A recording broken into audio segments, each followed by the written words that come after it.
E aí, pessoal, beleza? Tranquilo? Dando continuidade aqui aos nossos estudos referentes aos direitos humanos. No final da aula passada, né, apesar de a gente conseguiu terminar controle de convencionalidade antes do tempo, ainda bem, e para otimizar os nossos estudos, a gente já começou a ver os antecedentes históricos e filosóficos dos direitos humanos, tá? Aí eu falei para vocês assim, a gente vai dividir metodologicamente até a Segunda Guerra Mundial e depois da Segunda Guerra Mundial. E falei para vocês que não ia ficar desproporcional, porque a coisa foi sistematizada mesmo depois da Segunda Guerra Mundial. Até a Segunda Guerra Mundial, portanto, é um critério mais qualitativo, e a gente está fazendo uma análise mais qualitativa, e depois da Segunda Guerra Mundial é uma análise mais quantitativa. Estou falando em quantidade de documentos protetivos, sistemas de proteção, ideias de minorias, grupos vulneráveis, etc, etc, etc, que a gente vai vendo tudo, tá bom, pessoal? Aí, ainda na aula passada, a gente começou a ver alguns aspectos dos direitos humanos até a Segunda Guerra Mundial. Então, vamos na lousa, pessoal?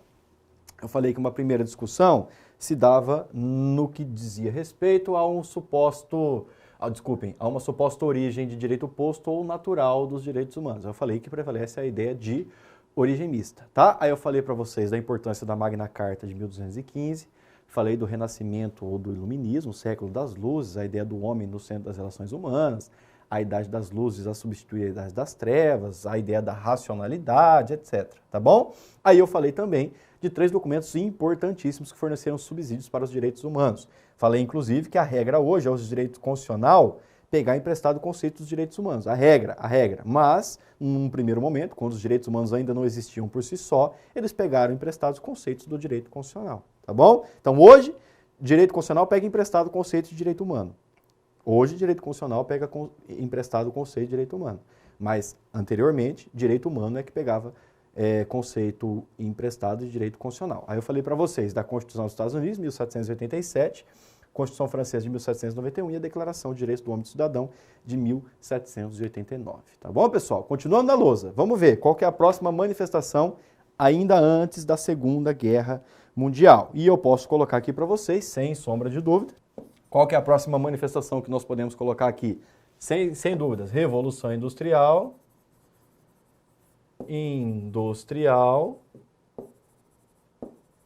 mais direitos sociais,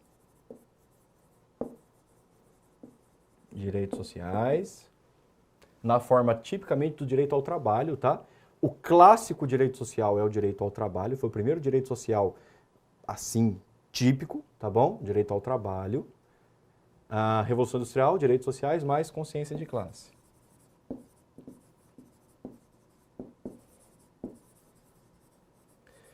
Mais consciência de classe. Vem aqui que eu vou explicar para vocês.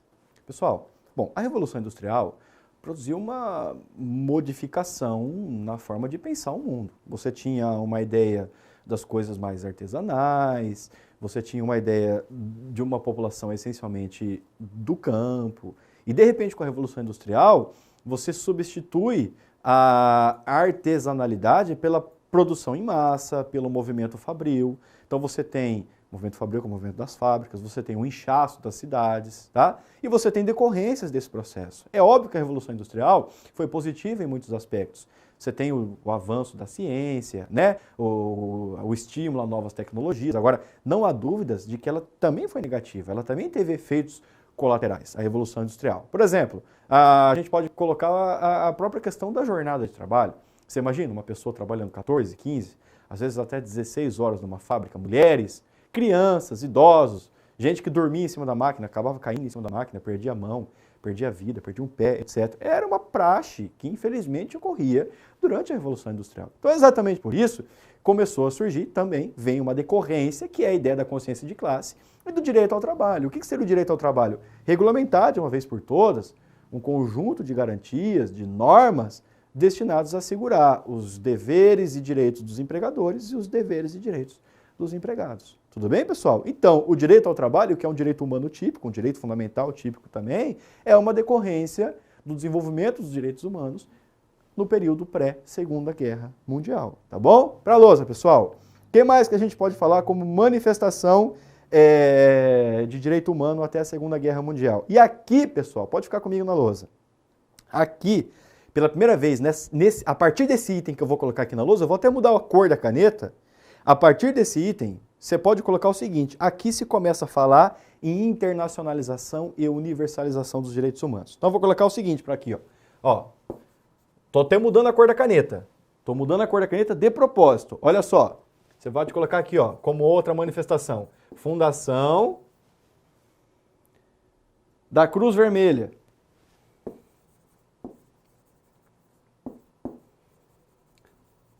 Fundação da Cruz Vermelha. Ela começou em 1863, ainda na forma do Comitê dos Cinco, pode ficar comigo na lousa. Começou ainda em 1863 como ainda o Comitê dos Cinco, para implementar as ideias de Henri Dunant, tá? Ele escreveu um livro muito famoso, é bastante interessante, se você quiser ler, ele se encontra traduzido, chamado Uma Recordação de Solferino, que ele relata a experiência da Batalha de Solferino, em que cerca de 40 mil homens ficaram mortos e moribundos no campo de batalha sem uma assistência. Então ele falou, olha, preciso fundar uma associação, uma entidade que proteja exatamente esse tipo de situação. Então você tem a fundação da Cruz Vermelha e o consequente surgimento do direito humanitário. A gente já viu a Cruz Vermelha, a gente já estudou no direito de Genebra, já viu as vertentes do direito humanitário. Então a fundação da Cruz Vermelha e consequente surgimento do direito humanitário. Cruz Vermelha começou em 1863, ainda com o nome de Comitê dos Cinco, tá bom? Aí em 1864 você tem a primeira Convenção de Genebra, e em 1876, esse Comitê dos Cinco vai adotar o nome oficial de Comitê Internacional da Cruz Vermelha. Mas o que interessa mesmo pra gente é que nessa fase, por isso que eu troquei de caneta, é que aqui, ó, aqui, isso que o examinador gosta de perguntar. A gente tem que saber identificar tendências do examinador. Aqui se começa a falar em duas características fundamentais dos direitos humanos. Internacionalização. Hoje nós falamos, inclusive, em direito internacional dos direitos humanos. Internacionalização, mais o quê? Universalização. Universalização dos direitos humanos. Então, vejam bem, Rafael, os direitos humanos sempre foram internacionais? Não. Começa a partir daqui, ó, da fundação da Cruz Vermelha e consequente surgimento do direito humanitário. Continua comigo, pessoal. Continua comigo. Agora a gente volta à caneta preta. Ainda, como manifestação pré-Segunda Guerra Mundial, eu posso mencionar para vocês o Tratado de Versalhes. Posso mencionar para vocês o Tratado de Versalhes. Esse Tratado de Versalhes, pessoal, impôs à Alemanha os custos da guerra, da Primeira Guerra Mundial. A ideia foi simples. Deixa eu explicar para vocês. Vem aqui. A Alemanha foi considerada culpada pela guerra. E, na condição de culpada, ela foi condenada a indenizar as demais nações e a pagar todos os danos ocorridos na Europa. Tratado de Versalhes. Acontece o seguinte, a Alemanha, né? A Alemanha. Você imagina um país derrotado na Primeira Guerra Mundial. A Alemanha, país derrotado na Primeira Guerra Mundial. Já tinha que se reconstruir, já estava com a sua população em estado de miserabilidade. E ainda ser penalizada, ser condenada a pagar os custos da guerra, o que aconteceu? A Alemanha, isso acabou insurgindo um sentimento nacionalista na população alemã, que vai culminar, obviamente, na Segunda Guerra Mundial. Mas o Tratado de Versalhes não deixa de ser uma manifestação de direitos humanos, porque você tem as potências vencedoras impondo à potência vencida, à potência derrotada, obrigações. E se aprende que no âmbito do direito internacional dos direitos humanos, não se trata de uma questão de imposição. Você não pode impor. Se trata de uma questão de diálogo. Mesmo os derrotados têm que ser ouvidos. Tanto é que no processo de reconstrução da Alemanha pós-Segunda Guerra Mundial, não se tornou a repetir o erro da Primeira Guerra Mundial. Então, no processo de reconstrução pós-Segunda Guerra, a Alemanha foi chamada a participar desse processo. Diferente do que aconteceu no final da Primeira Guerra Mundial. Tá bom, pessoal? De novo na lousa. Ainda como decorrência pré-Segunda Guerra e já, obviamente, após o final da Primeira Guerra, falei do Tratado de Versalhes, que impôs à Alemanha os custos da derrota na Primeira Guerra Mundial, falei do Tratado de Versalhes. Temos que colocar também aqui, ó, o surgimento da Liga das Nações. Surgimento da Liga das Nações. Rafael, o que é isso aqui, ó? A Liga Liga das Nações, pessoal, foi antecessora das Nações Unidas. Liga das Nações antecedeu as Nações Unidas. Obviamente que a Liga das Nações funcionou ela surgiu em 1919, tá bom? 1919. Ela funcionou de 1920 a 1946. Por que ela funcionou até 1946? Bom, porque ela não conseguiu impedir a Primeira Guerra Mundial. Então, ao final da Primeira Guerra Mundial, ela não conseguiu impedir a Segunda Guerra Mundial. Desculpem, a Liga das Nações não conseguiu impedir a Segunda Guerra Mundial. Então, ao final da Segunda Guerra Mundial, você tem a substituição da Liga das Nações pelas Nações Unidas. Depois, as Nações Unidas, a ONU. Depois, a ONU. As Nações Unidas. Agora, o que é interessante, eu vou trocar a cor da caneta, o que é interessante é que a Liga das Nações já trazia 2 órgãos autônomos. 2 órgãos autônomos. 2 órgãos autônomos. Um deles, a OIT, Organização Internacional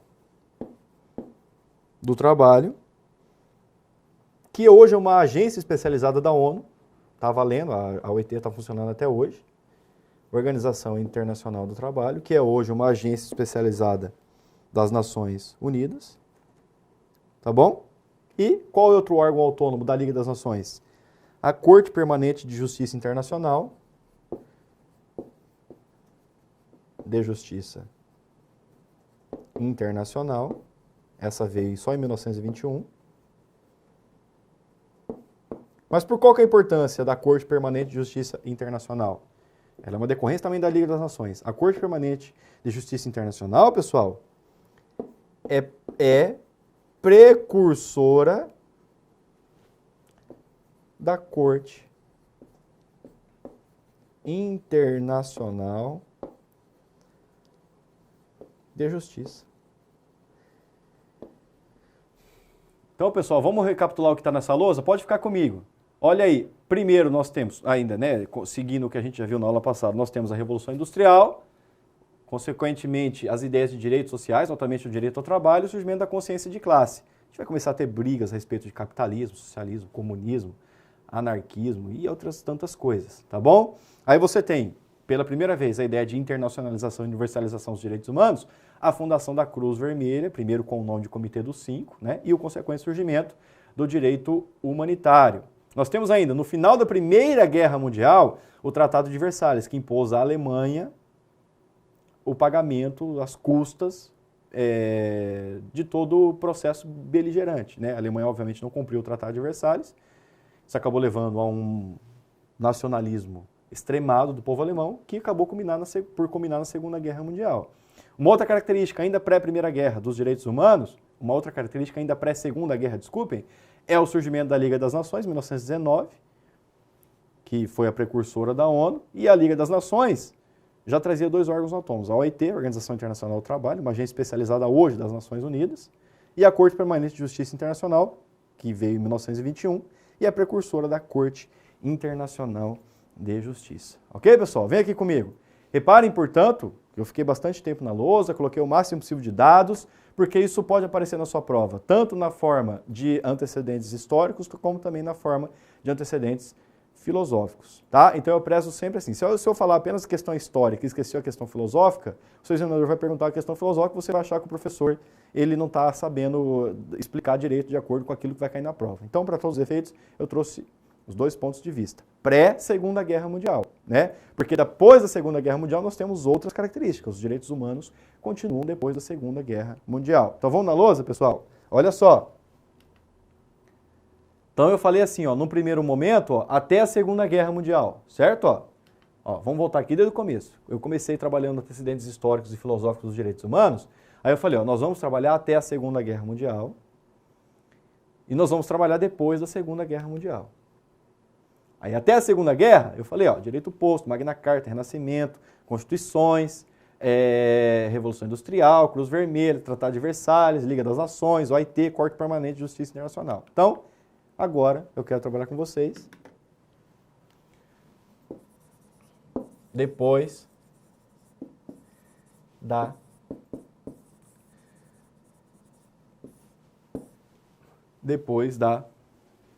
Segunda Guerra.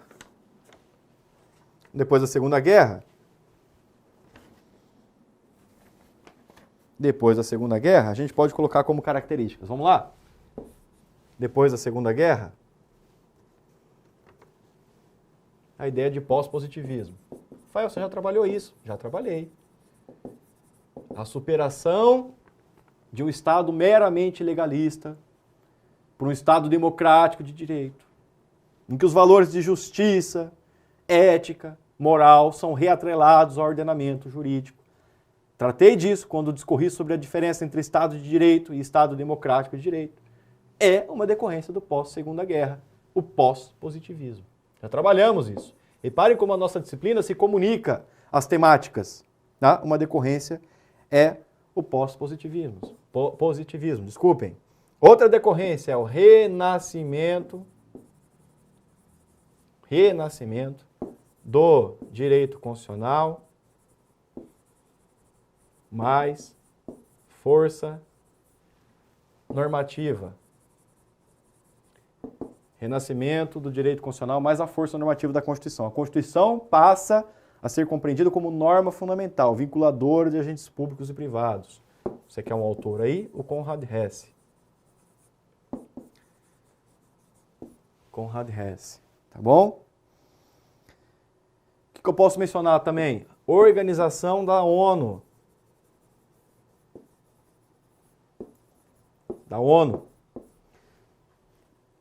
As Nações Unidas, ela foi criada, constituída pela Carta de São Francisco. Foi uma conferência realizada em São Francisco, nos Estados Unidos, e dessa conferência resultou a Carta das Nações Unidas, que criou o processo fundacional das Nações Unidas. Foi criada pela Carta de São Francisco, de 1945. Uma dica, pessoal, pode ficar comigo na lousa. É comum que as pessoas confundam a Carta de São Francisco com a Declaração Universal de Direitos Humanos. A Carta de São Francisco vai trazer a Constituição da ONU. A Declaração Universal dos Direitos Humanos vai vir só em 1948, tá bom? Ó, a Declaração Universal de Direitos Humanos vai vir só em 1948. É sim uma manifestação do após a Segunda Guerra Mundial. Mas uma coisa é uma coisa, como diz o poeta, né? E outra coisa é outra coisa. A Carta de São Francisco é uma coisa, e a Declaração Universal de Direitos Humanos é outra coisa. O que eu posso mencionar também para vocês? Tribunal de Nuremberg. Vou explicar tudo isso para vocês, fiquem tranquilos. Tribunal de Nuremberg. Eu posso mencionar também, mais recentemente, processo de regionalização dos direitos humanos. Regionalização. Vou colocar aqui, ó, sistemas de proteção. Sistemas de proteção. Vem aqui comigo, agora eu vou explicar tudo isso para vocês. Pessoal, a Segunda Guerra Mundial levou o homem a mudar toda a sua compreensão de pensamento coletivo. A Segunda Guerra Mundial, sem sombra de dúvidas, ensejou uma nova forma de compreensão das naturezas, da natureza humana, no seu aspecto social. Então, você tem um regime absolutamente atroz, ok? Que promove um massacre. O povo judeu foi quase exterminado, mas não só os judeus, aqueles ditos não arianos também, pessoas com deficiência, ciganos, homossexuais, muitos eslavos, entendeu? Entraram na lógica da descartabilidade humana promovida por Hitler e a sua turma, né? Nós não tivemos só Hitler, teve Mussolini também, enfim, os regimes totalitários.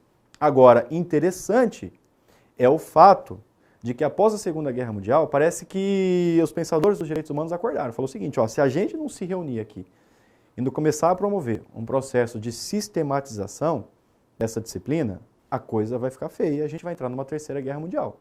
Inclusive, nós quase tivemos uma terceira guerra mundial em 1962, a crise dos mísseis soviéticos, a instalação dos mísseis soviéticos em Cuba. Se você gostar de história, é uma coisa legal para você estudar. Mas nós quase tivemos uma terceira guerra mundial. Mas, para todos os efeitos, se pensou o seguinte, se a gente não sentar aqui e tentar encontrar parâmetros, tentar encontrar uma linha de atuação comum, a gente vai acabar se matando, vai acabar guerreando toda vez. Porque entre a Primeira Guerra Mundial e a Segunda Guerra Mundial passaram o quê? Cerca de 20 anos. Quer dizer, demorei mais 20 anos, ou um pouco mais, ou um pouco menos, para entrar numa Terceira Guerra Mundial. Então, exatamente por isso, os direitos humanos, eles encontram um processo quantitativo de expansão.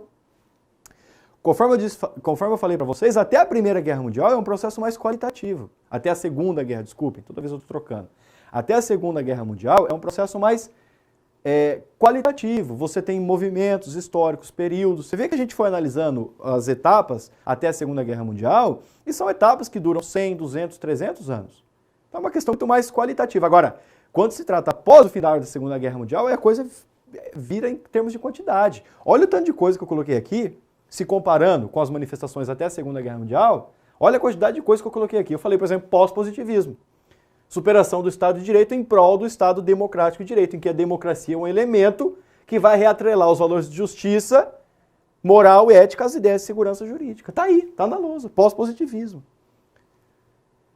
Renascimento do direito constitucional. Você deixa de compreender as constituições como documentos meramente políticos. Se lhes atribui força normativa. Você pode colocar esse seu material sem medo, que o examinador pergunta exatamente dessa maneira.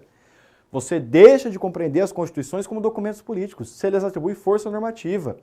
Você é obrigado a cumprir a Constituição da mesma maneira que você é obrigado a cumprir um Código Civil, um Código de Processo Penal, um Código de Processo Civil. Você é obrigado, é norma, é diploma, é vinculador, tanto dos agentes públicos como privados. O direito constitucional renasce, a ideia de força normativa, de que pensou o Conrad Hesse.